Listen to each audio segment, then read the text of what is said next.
मित्रों नमस्कार। एक बहुत लंबा अंतराल बीत गया आप लोगों से बातचीत किए हुए। अगर मैं ये कहूँ कि इस बीच की एक राम कहानी है तो बात यही हो जाएगी कि मैं अपनी राम कहानी सुनाने आया हूँ या कुछ बात करने आया हूँ। दरअसल कुछ बात ही ऐसी है कि हम राम कहानी पर ही आज चर्चा करना चाहते हैं। मैं अपनी राम कहानी नहीं सुना रहा हूँ। राम कहानी क्या है और उसके क्या अर्थ हो सकते हैं, कैसे प्रयोग हो सकते हैं, इस पर अपन एक कुछ बड़ी रुचिवर्धक बात करना चाहते हैं। आपको भी अच्छा लगेगा। देखिए होता क्या है कि आपने सुन रखा होगा कि लोग कहते हैं, एक मुहावरा सा प्रचलित हो गया है कि अरे हम उनके पास गए थे तो हम तो कुछ काम की बात करने गए थे, लेकिन वो अपनी ही राम कहानी लेके बैठ गए और लगे सुनाने। फिर हमारा भी मन नहीं लगा, फिर हम चले आए। तो राम कहानी सुनाना और राम कहानी सुनना एक मुहावरा जैसा हो गया है, लोक में प्रचलित है। लेकिन बात अगर गंभीरता से लें तो एक और शब्द है राम कथा। वह भी एक राम कहानी ही है, राम की कहानी। तो लोगों की राम कहानी सुनना सुनाना, अपनी राम कहानी सुनना सुनाना, उसमें रुचि रखना, और राम की कथा या राम की कहानी सुनने में रुचि रखना, दोनों बातें एकदम अलग अलग हैं। और दोनों में कितना बारीक फ़र्क है देखिए। कभी इस पर सोचा होगा अगर आपने, तो आपको भी आश्चर्य हुआ होगा और इसके बड़े नए अर्थ निकलते हैं। देखिए क्या होता है कि राम की कथा या राम की कहानी, जैसे हम श्री राम की कहानी बोलते हैं, उन्हें भगवान स्वरूप मानते हैं। खासकर जो हिंदू संप्रदाय के लोग हैं वो तो उन्हें भगवान ही मानते हैं। तो राम की कथा या राम की कहानी सुनना, इसके लिए क्या आवश्यक है? इसके लिए आस्था आवश्यक है। इसके लिए एक संप्रदाय विशेष की या एक कम्युनिटी या एक धर्म विशेष के प्रति निष्ठा आवश्यक है। अगर वह निष्ठा होगी, वह आस्था होगी, वह विश्वास होगा, उस प्रकार की लगन होगी, तो हम उस भाव से, हम या अन्य कोई भी उस भाव से उस कथा को, उस कहानी को सुनने के लिए जाएगा। चाहे सुनाने वाला कोई और हो या आप स्वयं ही रामायण या रामचरितमानस पढ़ रहे हों, आप स्वयं पढ़ें अथवा कोई अन्य आपको सुनाए, इसे हम कहते हैं राम की कहानी सुनना।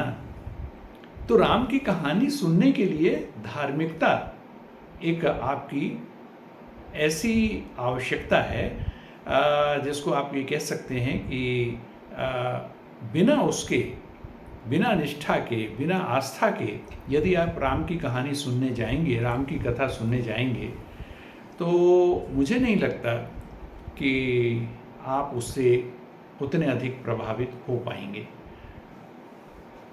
उसके लिए आपको राम के प्रति, राम के चरित्र के प्रति, उन्होंने जो मर्यादा पुरुषोत्तम उन्हें कहा जाता है, जिस प्रकार का कथानक है, जिस प्रकार की बातें हैं, उसके प्रति पूरी निष्ठा, पूरे विश्वास के साथ और पूरे भरोसे के साथ आप उसे सुनते हैं। और तो और सिर्फ कथा की बात नहीं होती, आप में यह भाव भी आता है कि आप कुछ अच्छा कार्य कर रहे हैं, नेक कार्य कर रहे हैं, सदाचरण का कार्य कर रहे हैं, एक सत्संग में इन्वॉल्व हैं, एक आध्यात्मिक आचरण आप कर रहे हैं, सामाजिक दृष्टि से भी एक बड़ा श्रेष्ठ कार्य कर रहे हैं, यह भाव भी होता है।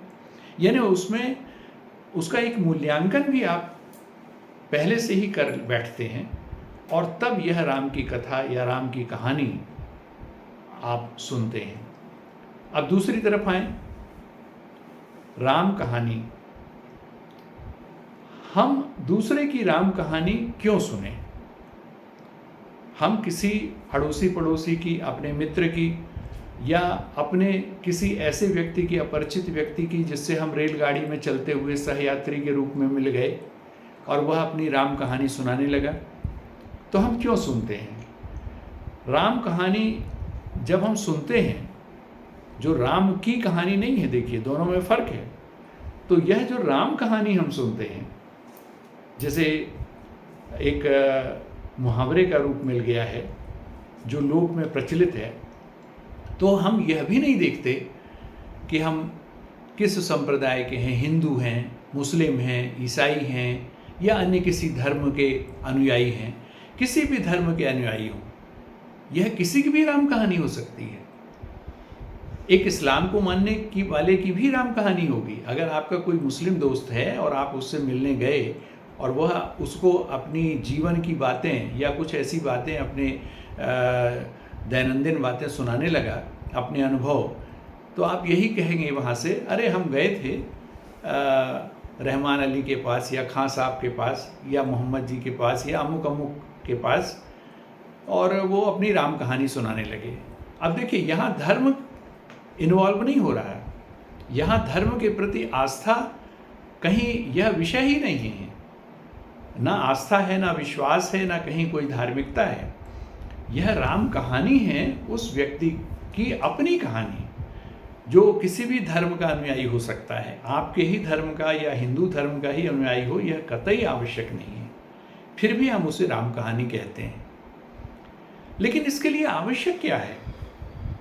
जब हम यह राम कहानी सुनने की कोशिश करते हैं या इसके प्रति अपनी रुचि दिखाते हैं, तो राम की कहानी या राम की कथा सुनने में जो हमारी रुचि होती है, जिसके लिए कि आस्था आवश्यक है, जिसके लिए विश्वास आवश्यक है, जिसके लिए धर्म के प्रति निष्ठा आवश्यक है, इत्यादि इत्यादि, वैसी कोई चीज़ इसके लिए आवश्यक नहीं है। फिर भी इसके लिए कुछ और नई चीज़ आवश्यक है। वह क्या आवश्यक है? कभी इस पर सोचिएगा। वह है मानवीय गुण। मानवीय गुण जिसे हम अंग्रेजी में बोलते हैं, एक बहुत अच्छा शब्द है एम्पैथी। जब हम दूसरे के प्रति, चाहे वह किसी भी धर्म का हो, किसी भी संप्रदाय का हो, किसी भी आस्था का हो, किसी भी मजहब से जुड़ा हो, जब हम उसके प्रति मानव होने के नाते, मात्र मानव होने के नाते सहानुभूति का भाव रखते हैं, तो हम उसकी राम कहानी सुनने बैठ जाते हैं कि चलो ये भी अपने सुख दुख से जुड़ी हुई, अपनी मुसीबतों से जुड़ी हुई, अपने अनुभवों से जुड़ी हुई अपनी कहानी, अपने जीवन की कहानी हमें सुनाना चाहता है। हम इसे सहानुभूतिपूर्वक सुन लें, और हम ऐसा करते हैं। यानी उसके लिए भी एम्पैथी की ज़रूरत है। उसके लिए आपको आस्था, विश्वास या धार्मिक निष्ठा की आवश्यकता नहीं है, लेकिन एक मानवीय गुण की आवश्यकता जरूर है, और वह है एम्पैथी, या उस प्रकार की सहानुभूति, या वह करुणा का भाव, वह मानवता का भाव। जब आप उसे अपने ही जैसा मानव मानते हैं, चाहे वह किसी भी धर्म का हो, तब आप उसकी राम कहानी सुनने में इंटरेस्टेड होते हैं, रुचि आपके अंदर आती है, और आप उसके लिए प्रयास करते हैं, और आपको ये लगता है कि अगर मैं इसकी राम कहानी सुनूंगा तो इसे अच्छा लगेगा। इसने अगर अपनी कहानी सुना ली मुझे, अपने सुख दुख के अनुभव मुझसे शेयर कर लिए, तो संभवतः इसका दुख कुछ कम हो जाएगा। आपके सुना होगा आपने कि अपने दुख हम बताते हैं तो हमारे दुखों में हमको हमारा दर्द थोड़ा कम होता है, तो हो सकता है इसका दर्द कुछ कम हो। ये शेयरिंग कहलाती है। तो यह जो शेयरिंग का भाव है, यह उस राम कहानी को सुनने में आता है। राम की कहानी सुनने में वह भाव नहीं है। राम की कहानी एक, उसमें वह जो उदात्त भाव आता है, वह जो धार्मिकता का भाव आता है, वह अलग है। और यह जो सिर्फ मानवीय गुण के तहत सहज भाव से आप मानवीय संबंधों के नाते करुणा भाव से, एक सहानुभूति के भाव से किसी की बात सुनते हैं, किसी की कहानी सुनते हैं, तो इसे हम कहते हैं राम कहानी सुनना। आप स्वयं भी सुनाते हैं। सभी लोगों के अंदर ये सहज प्रवृत्ति होती है कि हम अपनी राम कहानी लोगों को सुनाते हैं, दूसरों की राम कहानी सुनते हैं। अब देखिए, इसमें कहीं मजहब आड़े नहीं आता, तो है ना मज़ेदार बात। राम की कथा में भी एक आनंद है और राम कहानी में भी एक आनंद है। दोनों आनंद अलग अलग किस्म के हैं और दोनों मानव से अलग अलग धरातल पर जुड़े हैं। एक आस्था विश्वास के आधार पर जुड़ा हुआ है, धार्मिकता के आधार पर जुड़ा है, और एक शुद्ध मानव भाव या मानवीयता के भाव या मानवीय गुण या करुणा और सहानुभूति के भाव से जुड़ा हुआ है ना विचित्र सा अनुभव। जुड़े दोनों राम से हैं और इसमें कहीं कोई धर्म कभी हमारे आड़े नहीं आता। हमको लगता है कि शायद आपको यह विश्लेषण कुछ अच्छा लगा होगा। हम सब यही करते हैं, लेकिन कभी इसके बारे में सोचते नहीं हैं। देखिएगा, सोच के देखिएगा और अपनी राम कहानी दूसरों को सुनाए ना सुनाए, दूसरे की राम कहानी सुनने में हमेशा उत्सुक रहिएगा, चाहे बिना जजमेंटल हुए, बिना उस पर कोई निर्णय दिए, बिना उसकी आलोचना किए, सिर्फ इस भाव से कि आप उसकी राम कहानी सुनेंगे तो उसे अच्छा लगेगा, चाहे वह किसी भी धर्म का हो, किसी भी मजहब का हो। ठीक है, बस इतनी सी बात करनी थी आज। नमस्कार।